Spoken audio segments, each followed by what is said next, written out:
আসছে না, কনিমের পাশে আমরা দাঁড়াইছি। আজকে তো দুধ খাইতো সাইমন কোড, সাইমনের জন্য হাত উঠে না কেন?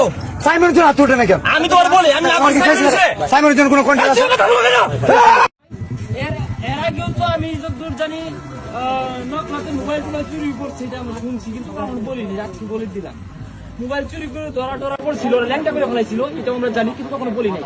নিজে আসলে একটা সাইকো না হলে উনি আসছে মানবিক কাজ করতে চায়, সেরা এখানে সেরা হিরিং করছে। আমার টিম মেম্বার আমি এটাকে নিয়ে বলতে জাইঙ্গা খুলতে জাইঙ্গা কিনে দিবা। তা আমার এলাকার পোলাপান্ত ড্রাইভারদার আমাদের তো ভালোবাসার কম নাই, 7টা ভাঙা ড্রাইভারদার আমাদের আছে। ওরা অসুবিধাটা ভাঙতে লইছিল বা ফিরাইছি, ইজ্জত রক্ষা হয়েছে। তো চেয়ার নিছিল মারার জন্য আমি মানে এটা বললাম পরে না থাকবে, আমরা ড্রাইভারদার এই এলাকায় একটা মানবিক কাজ করতেছি, আমি শান্ত করে দিচ্ছি। উনি ওইখানে যায় সেরকম হুমকি মারতেছে, উপর থেকে রিক মারতেছে, মানে একটা মাঝারি নিয়ে অলস চলে। আর এই শেরপুরে পরিবেশ নষ্ট করতে করতে কোন পর্যায়ে নিচ্ছে। আমরা ভিডিও ক্রিয়েশন করতেছি আজকে প্রায় আপনার 3 বছর যাবত, এরও বেশি হতে পারে। আমরা যখন কাজ করছি তখন সে পরিবেশ আপনারা দেখেছেন, আপনারা মোটামুটি